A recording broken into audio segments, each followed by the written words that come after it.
What's up, everybody? This is Big Kirk of Prison Talk, and today I want to talk about how would you go about reaching a youngster who's knee deep in the game, who maybe feels like they don't have any other options. Um, there's a lot of shows on TV that show people getting caught up and telling on themselves and doing stupid shit and just basically acting a damn fool. And I think, well, I know that the reason a lot of these kids out here are acting like this is because they're emulating what they see around them, and they don't have anybody mentoring them. And it's not a matter of just coming up to somebody and telling them, hey, stay out of trouble, don't sell drugs, leave guns alone, you shouldn't be doing this, you know better than that, you're gonna get a whooping, or I'm gonna send your ass to the juvenile hall, or blah blah blah blah blah. No, it's a matter of actually showing some love. And being exposed to a different element. For me, I was a straight A student, man. I never really got into any trouble, but at the same time, once I was exposed to a particular environment, I just gravitated towards it. And when I was in there, I was making sure that I was the best at what I was doing. And so, I'm banging the hood, I'm running around acting like a damn fool during the day, and then at home, I'm respectful to my mom.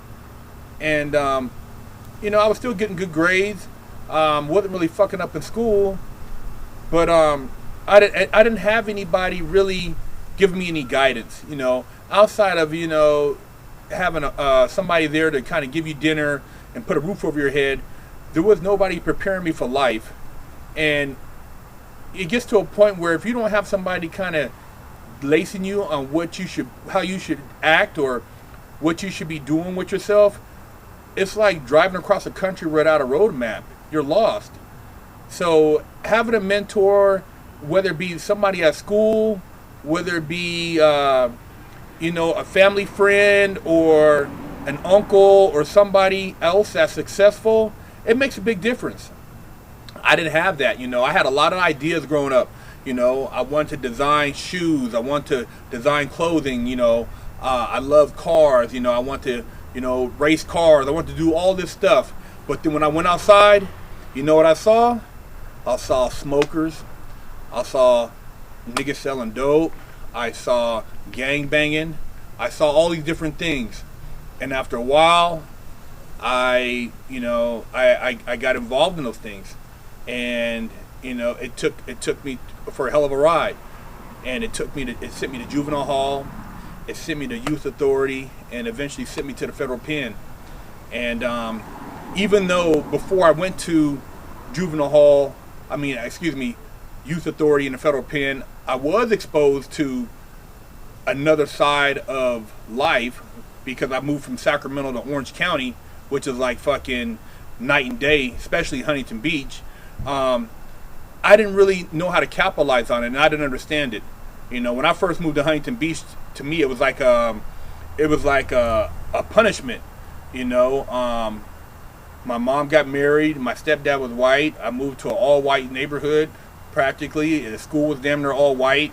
I'm the darkest nigga in the school, and I just felt out of place. I'm wearing double gooses, corduroys, and turtlenecks, and I'm dressing different. I just felt like I didn't fit in. I tried to play sports. They fucked me because of politics. And, I just felt ostracized. So at first opportunity to move back to Sacramento after I graduated, I ran back. I ran back, and as soon as I got back there, I was banging. Fighting with motherfuckers downtown, my hood against a hood, funking in the movie theaters, at Boys in the Hood, shootouts, robbing motherfuckers, just doing a bunch of dumb shit, and I'm trying to go to college, but I'm not really focused because I really know why I'm going to college. I'm just going to go. I didn't have any vision, and nobody told me about the SATs. Nobody told me to fill out these college entrance exams on, hey, you could go to apply for Berkeley and, Stanford. I didn't even know about them places. I didn't know about any of that. I didn't know that I had the potential to get into an Ivy League. My grade point average wasn't bad. It was a 3.4, but I was in the streets. and I was confused. I didn't have any guidance. I was doing dumb shit. I thought it was cool to run around with a pistol. I thought it was cool to be out at night, hanging out at some apartments where it's a known dope spot, and motherfuckers come through there, and if they out of pocket, you lay them down, or if a motherfucker come through and he don't look like he's supposed to be there, you just start dumping on him. I thought it was cool to do that shit. So I had programmed myself to buy into that lifestyle, and it took me catching another case, and then the case that sent me to the feds, before I totally shook that mentality to where I'm like, man, hold on, I'm 25, I'm about to be doing 120 months, and I have an opportunity to get out, but when I get out, I'm gonna be 35 years old. 35 years old with no assets, no money, nothing. And I was sitting up in the pen. Didn't nobody come up in there and visit me. I was up in there, trying to make it do. And when I got out, I had $300 in my pocket. I was in a halfway house in South Central, and I had to create some magic. I had to make it happen. And so, you think it's all good, and even if you did stack up some money while you were in the game, by the time you get out, most of that shit spent up. So it ain't like you got a whole lot left, or your broad done ran off somebody else. That's like, dicking her down while you're up in there. So whatever you think you are gonna have when you get out ain't gonna be there. And rather than even go there, you should pretty much avoid trying to go there to begin with. So I'm just trying to give you some straight game, because I know I was hard-headed, man. Can nobody tell me nothing, and I'm thinking, you're trying to tell me not to be selling drugs, or not to be banging, or not to be doing this, but what am I going to be doing? If I'm not doing this, what am I doing? And I think if I would have had more exposure, somebody supporting my dreams, somebody like, hey, you know what? You ever thought about, maybe going to art school or design school, or, going to engineering school, or becoming an engineer, or blah, blah, blah. I mean, just sitting there and saying, go to college, okay, and do what? What would my career consist of? A lot of times you're sitting in school, and most people don't know their major to damn near their, senior year. So, it's a lot more to it than that, than just providing clothing for a kid, or putting food on the table, or giving them a transportation. You got to be in his ear. You got to give him or her the proper knowledge on how life evolves. If he's a black kid and he's dark skinned and he's tall, and that he might be subject to more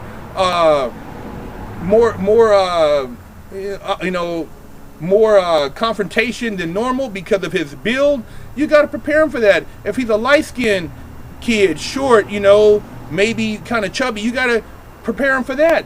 If she's mixed with good hair, or if she's dark-skinned with nappy hair, you gotta prepare your kids, because they go into the world and they hear stuff, or people say things or do things, and then they react. And if you maybe would have told them, maybe they could have reacted different. I know I used to hear stuff, and I used to get mad and want to take off on fools, but now that I know, I outthink they dumbasses. And you got to prepare your kids for that, whether they're, dark skin, light skin, black, white, Hispanic. You got to prepare your kids for what's coming at them, because if you don't prepare them for that, and you don't support their dreams, they're going to go the opposite direction. So, you youngsters out there, man, I know you in the mix. You think it's cool. You like, oh man, this is where it's at. We putting in work. We representing. You filming this shit now. See, we didn't have all this camera phone shit. But you guys are filming, doing drive-bys and shooting motherfuckers and robbing and doing all this shit. Man, that shit is stupid as fuck. It ain't cool. I've done all that dumb shit, and it ain't cool. I'm telling you right now. You could be a star athlete, or you could be potentially going to a university, and that incident will give you a felon, and you'll be fucked for the rest of your life. It's not just that right now. I'm talking about 10, 20 years down the line, when you're applying for that corporate job, or you're filling out that paperwork to get some type of potential license, and they find out you have this on your record. It's going to screw you. So, think about not just what you're doing right now. Think about what the opportunities are down the road. And I know if you're in the projects, or if you're in a neighborhood where you don't see much opportunity, take the time to do a bus trip somewhere, and maybe see how people live on the other side. You know, see how the people live across the lake or over the hill, you know, and kind of like think about that could be you. You know, I remember I used to tell people, my family, oh yeah, you know, I want to one day live in $1 million home and have a nice car and maybe a private jet. Why you need that? You think that, you know, the people always want to live above their means. Why am I living above my means? People live like that, so because I'm black, because I'm your kid or your relative, I don't have the potential to live like that. Why wouldn't you support me? Why wouldn't you say, you know what? Get the biggest motherfucking jet, get the biggest motherfucking house, buy the most cars, invest in the most real estate, own buildings, own land, ball out of control. That's what you should be telling your motherfucking kid. Ball out of control.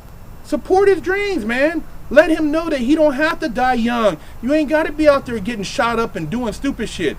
Because there's always some knuckleheads out there who ain't gonna ever lead a game. I'm sorry to say, some motherfuckers are just, it's a wash. You got it. They ain't not gonna change. They knuckleheads. They love that shit, and they feed into this whole propaganda. But there are some good kids out there. You know, there's some good young men, good young women out there that don't need to be having babies and letting niggas skeet up in them and all this stuff. You guys could become somebody. Don't let him talk you, slick talk you in oh, I love you and this and that, and you guys have unprotected sex, or, you know what I'm saying, because when shit go down, he ain't gonna be there. He ain't gonna be their girl. He gonna be somewhere else with some other girl telling her the same shit. So don't fall for that one. And you motherfuckers having all these kids, skeeting up in these girls, and, you know what I'm saying, not being a dad. You didn't have no dad as it was, so why are you going to do that? Why are you going to get these girls pregnant like this, man, at such a young age, and then think it's cool, and then dog her out after she tell you she's pregnant because you can't support her? Come on, man. Think about your future. Nigga, go get you a condom. Go buy you I know you're going to be fucking, because I was fucking, but I had condoms. Yeah, I was doing it too, you know, and I'm a real motherfucker, so I'm telling you this from one real motherfucker to another real motherfucker. You know, a lot of times I try not to cuss or use the N-word, but I know that some of you guys, all you are in these funky ass rap songs, and you hear your homies talking like that, and you think that's how you talk. But I can flip it at any time. I can talk articulate, or I can get street. But, you know, however it is, whatever I have to do to reach you guys, I'm gonna try to do that, because I want to see you guys win, and I want to see you succeed. So, you know, I don't want to see you guys have to go to the pen like me and go through 10 years of hell, 10 years of fucking with barbarians, you know, fighting with niggas in the shower, getting down in the chow hall, you know, having to lay next to another dude and he farting and shit and just sharing toilet paper. You know, it's just horrible, man. Not getting a touch on no women, you know, being in there on some guards telling you what to do time, and if you don't listen, they gonna rush your motherfucking ass. It ain't cool, man. Don't go to the pen. I don't want to see you youngsters going to the pen. Stay away from a fucking pen. Don't go up in there and hang with your homeboys. Don't buy into that shit. If he wants you to go pull that liquor store robbery, tell that nigga I'm cool. Oh, nigga, you scared? Nah, nigga, I'm just cool. I'm gonna go to college. I'm gonna do something with myself. Man, don't do that shit, man. Leave them pistols alone. Don't catch no gun case. Don't shoot that nigga just because you got into a fight and he beat you up. You know, I done got into a lot of fights, man, and I just, you know, if I got, you know, if it was a toss-up, it was a toss-up. But you ain't got to kill a motherfucker over it. Come on, man. Think, man. Because when you sitting up in there and you got life, it's a wrap. All right, y'all. Holler back.